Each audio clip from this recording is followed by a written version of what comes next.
Let's jump into problem 17.8a. Finally, a question with multiple items that we need to consider for dilution. Let's jump into the problem. Ottoman Company reported net income of $400,000 for its 2031 fiscal year. So we start all these questions by calculating the earnings per share because you need to know the basic earnings per share to know if something's dilutive. So you always start by calculating basic EPS. Otherwise, it'll have to be given in the question, but I make students calculate it. The tax rate is 25%. We know we use that for our bonds and interest and things like that on dilution. The company had the following information related to its capital structure for 2031. 200,000 common shares issued and outstanding for the entire year. So again, they've made this easy on us. We're not having to calculate the weighted average number of shares outstanding. It's just given 200,000. It goes on to say 5,000 non-cumulative convertible preferred shares issued and outstanding. The company declared and paid $3 dividends, so 5,000 times 3 is 15,000. So that's our preferred div. And at that point, we have the information we need to calculate basic EPS. Net income minus preferred dividends. There's nothing I'm going to read that's going to change my opinion about that, so I can just stop there and do it. 400 minus 15 divided by 200,000.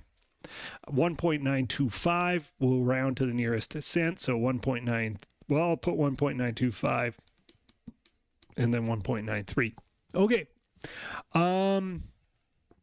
It says for each of the three potentially dilutive securities, determine whether it's dilutive or antidilutive. Show your work. Okay, so we'll start. We're going to do preferred shares, then convertible bonds, and last we've got some stock options. So let's go through each of these and determine if they are in fact dilutive. So I've done a little table here. Is it dilutive? And we'll look at the bonds, the shares, and the stock options. Bonds and shares, you do them the same way. So let's start with those preferred shares. And we say, okay, if they converted, how would it change this equation? How would it change the numerator and denominator of the equation? So if the preferred shares converted, of course, the most obvious thing is there's no more preferred dividend.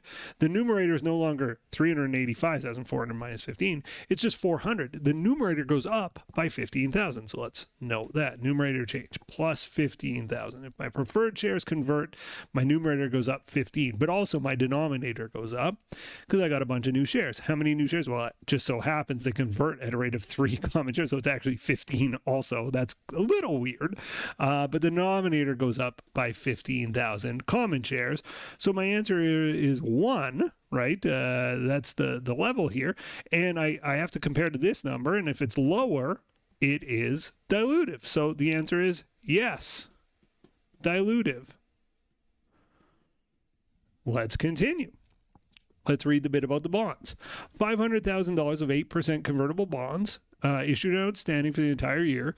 Interest is paid annually, and each $1,000 bond is convertible into 10 shares. So I got 500,000 bonds. They're $1,000 bonds, so I have 500 bonds, and they're each going to convert into 10 shares. So potentially 5,000 new shares. So my denominator is going to go up by 5,000. If everybody converts, I'll have 5,000 new shares.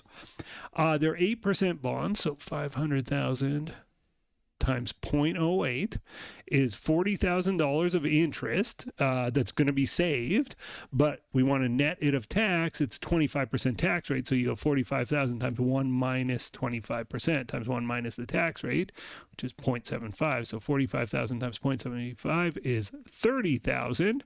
So our numerator goes up by 30,000. We save 40,000 in pre-tax income, but that's an additional $30,000 in post-tax net income.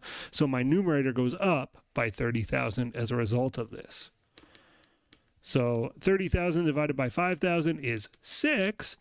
Is this higher or lower than our basic EPS? We're always comparing to our basic EPS, and the answer is it's higher, therefore it's anti-dilutive. It is not dilutive, anti-dilutive.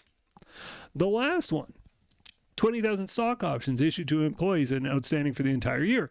Each option allows the holder to purchase 1 share. Okay, so there could be 20,000 new shares out there at an extra price of $30. The average market price of the shares is $24. Okay, if the exercise price is higher than the market price, nobody's going to exercise their options. It's anti-dilutive. These are not in the money. They're out of the money. So no, and therefore it is anti-dilutive, and therefore we don't consider it. So in terms of what's dilutive here, just this one. Now, in future problems, we're going to have multiple dilutive items, and then we have an order of operations that we need to go through. But here, since we only have one item that's dilutive, we just deal with it. So we're going to increase the numerator and denominator by 15,000, and we're going to solve. So all I do is I go, okay, well, if these diluted, plus 15,000 here, let me do this different color ink maybe just to make it stand out. Plus 15,000 here and plus 15,000 down here. There's obviously there's no more preferred dividends, so that's why we plus 15. These two kind of cancel each other out. We just have 400, and then we have 15,000 more common shares as they converted at a rate of 3 per share, and there was 5,000 preferreds, 3 per share, so 15,000 new shares. So what does my new diluted EPS look like? 400,000 divided by 215,000. 1.86 is my diluted earnings per share. Like I said, in future problems, we're going to dilute multiple things at the same time, and it does get a little harder than this. But we've made it to the end. You've solved 17.8a. Now solve finding the like button, and see you in the next video. Thanks for watching. Bye-bye. The next video in our series is right up here, and if you want a supercut of all of the videos in this series, that's the one down below.